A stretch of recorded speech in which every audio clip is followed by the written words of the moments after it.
Good morning, YouTube, and welcome to episode 8 of Sports with V.A.N.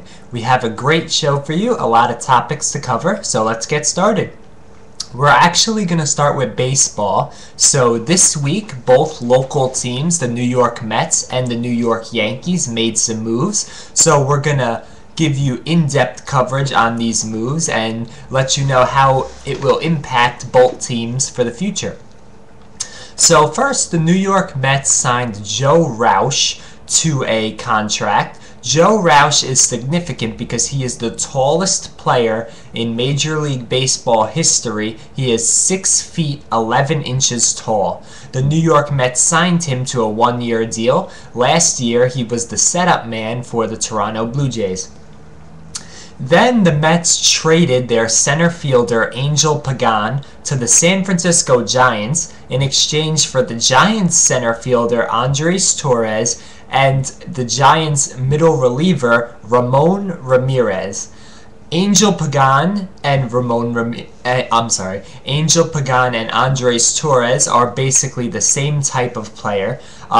People say that Pagan is a better offensive player than Torres, which I agree with, but Andres Torres is the better defensive player, and I think for Citi Field, the fans are more willing to like a defensive center fielder than an offensive center fielder. So I think it's a good trade. And the Mets get Ramon Ramirez, who is a very, very good reliever. He was a former Boston Red Sox, and then if you remember, during the 2010 season when the San Francisco Giants won the World Series, the Giants acquired Ramirez from the Red Sox, and he really helped the Giants win that World Series title in 2010.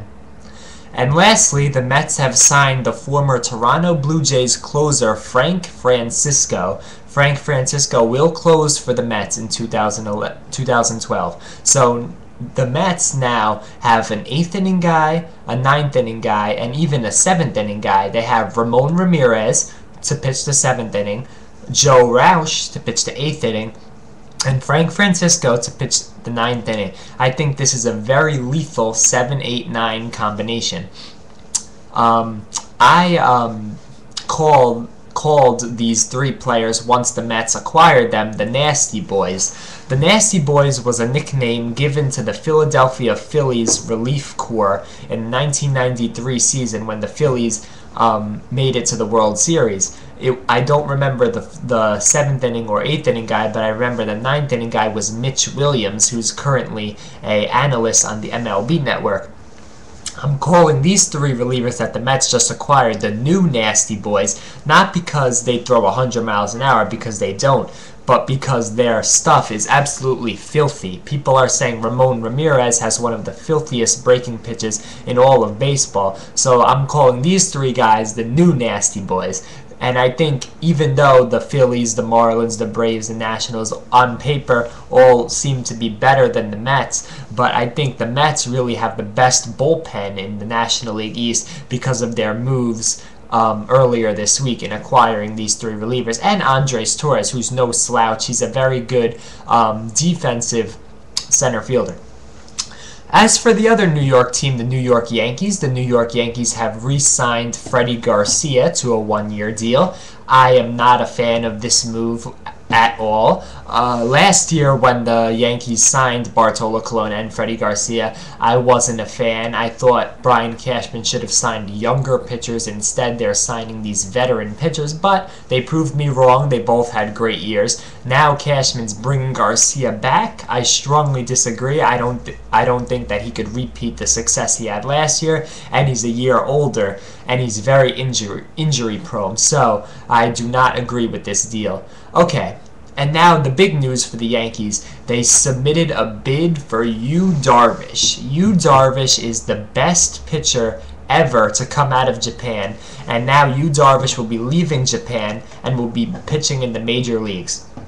This is a huge deal, as when Japanese players get ready to play in the major leagues, teams bid they bid money on their services. So the Yankees placed a bid just to negotiate with Darvish, not to sign him, but the Yankees placed a bid just to negotiate with Darvish. So we'll see if the Yankees get the highest bid, then they will get exclusive rights to negotiate with Darvish, and maybe the Yankees could bring Darvish to the Bronx. So we'll see what happens there on this situation. Now to football. The New York Jets played the Kansas City Chiefs on Sunday. It was a very good game for the Jets, their fans, and their entire organization, as the Jets got the W. They won the game. The quarterback, Mark Sanchez, had one of his most accurate games of the season. He made smart decisions at quarterback. Overall, a great game for Mark. As for the receiving core, Santonio Holmes got a touchdown catch, which was great, and he had other catches in the game, so a great game for Holmes. Plaxico Burress was pretty irrelevant in the game, but it didn't really matter because we won. Dustin Keller had a few quick catches in the beginning, but after that we didn't really hear from him again, but it was okay. The defense really played great, especially the cornerbacks Darrelle Revis and Antonio Cromartie, limiting the Kansas City Chiefs to not a lot of offense, which ultimately helped the Jets win. And also, their running back, Sean Green, had 2 rushing touchdowns, not to be taken away, because he was really great in that game. So it was a good win for the Jets, and next week they'll be playing the Philadelphia Eagles. The Philadelphia Eagles, at this point, aren't making the playoffs, so they really don't have a lot to play for. So they will be playing the role of spoiler. They're going to try to beat the Jets so the Jets don't make the playoffs. So as I said, they're going to be playing the role of spoiler. So we'll see. Michael Vick's still going to be on his game. Deshaun Jackson, Jeremy Maclin. The offense is going to be on their game. Their defense with Asamoah and Rogers Cromartie, they're all going to be on their game. So it's going to be a good game, Jets and Eagles, next week. Now we're going to take a break from football, and we're going to talk about the National Basketball League, as the Knicks have agreed to terms with 2 very high-profile free agents. First, the Knicks have signed Tyson Chandler. Excuse me. Tyson Chandler is a center. He's 29 years old. He stands 7 feet 1 inch tall, so he's about 2 inches taller than Joe Roush. He was the 2nd pick in the 2001 NBA draft, and as many of you know, last year he helped the Dallas Mavericks win an NBA championship. And he's a 2-time gold medal winner, as he won those gold medals as a member of Team USA basketball in the last 2 Summer Olympics.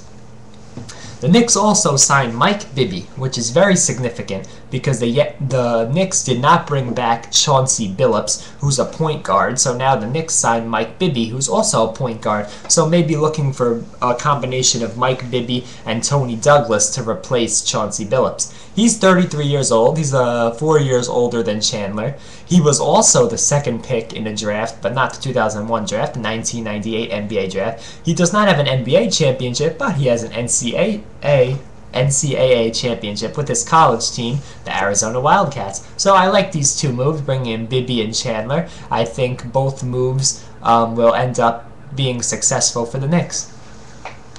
Okay, now we're going to get into some hockey, and we're going to talk about the New York Rangers. The last time we saw you guys, the Rangers were in a good stretch, and we'll see if the stretch continued. So, Thursday, December 8th, last Thursday, they played the Tampa Bay Lightning. They lost 3-2. The Rangers' goals came from Ryan Callahan and Anisimov. So they got 2 goals, but they lost 3-2. The goalie was Henrik Lundqvist. This game, the Rangers didn't play bad. They only gave up 3 goals, and people are jumping off cliffs. Oh, 3 goals, but it wasn't that bad, and they got 2 goals. So it wasn't that bad of a game for the Rangers. It was just Tampa Bay was the better team. Now, Saturday, December 10th, the New York Rangers played the Buffalo Sabres. The Rangers won by a score of 4-1, a much better game. The Rangers' goals came from Hagelin, Callahan, and Hagelin again. So Hagelin had 2 goals. And the goalie for the New York Rangers was Martin Byron, the backup goalie. So the backup goalie for the Rangers only gave up 1 goal. So it was a very, very good game for Martin Byron. And the Rangers get 4 goals, 2 for Hagelin. So a very good showing for the New York Rangers as they win that game 4-1.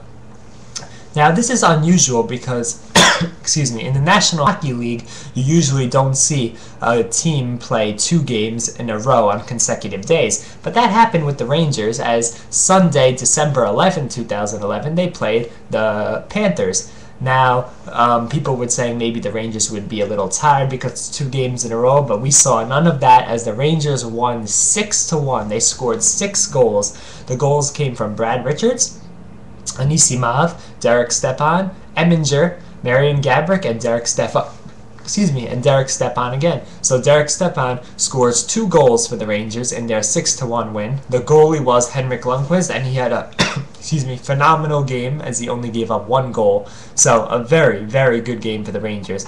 Upcoming games for the Rangers, actually the Rangers will be playing tonight, as tonight the Rangers will be playing the Dallas Stars, 7 o'clock on MSG. The game is significant because the Rangers will be playing Brad Richards' old team, the Dallas Stars. Brad Richards, the free agent center who signed with the Rangers this year, and they will be playing Brad Richards' old team, the Dallas Stars. Okay, so now we're going to get to the Giants. The Giants had a phenomenal win last Sunday night against the Dallas Cowboys.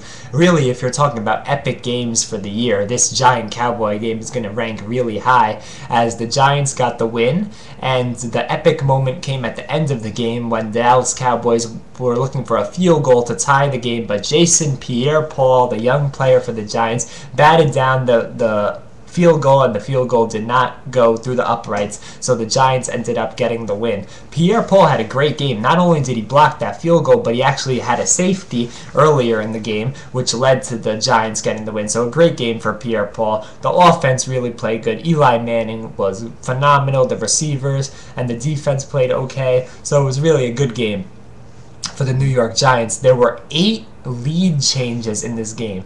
The lead changed 8 different times, which is unheard of. I mean, it was really, this is the definition of a back and forth game. It was back and forth, 8 different lead changes, and the Giants ended up getting the win. And a fun fact about this game, the Giants are now 3-0 at the new Cowboys Stadium. Excuse me.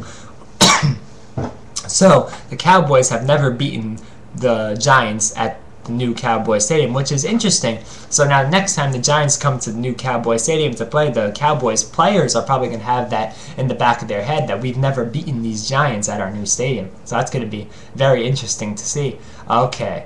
Now, we're going to preview next week for the Giants, as next week the Giants will be playing the Washington Redskins. A couple of weeks ago, the Jets played the Redskins, and the Jets beat the Redskins, so now the Giants will be playing the Redskins. So we'll see if the Giants could have the same success that the Jets have had against the Redskins. Redskins, of course, quarterbacked by John Beck and Rex Grossman, any combination of the two. They have Santana Moss, Jamar Gaffney at wide receiver.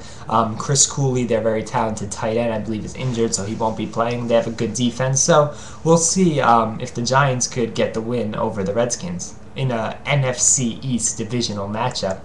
And now just some important games for Week 15. The Tim Tebow train is keep on rolling, because the Denver Broncos will be playing the New England Patriots. So we'll see if Tim Tebow could continue his magical season and beat the New England Patriots. So this is going to be probably Tim Tebow's toughest task to date. And also the Pittsburgh Steelers will be going to San Francisco to play the San Francisco 49ers.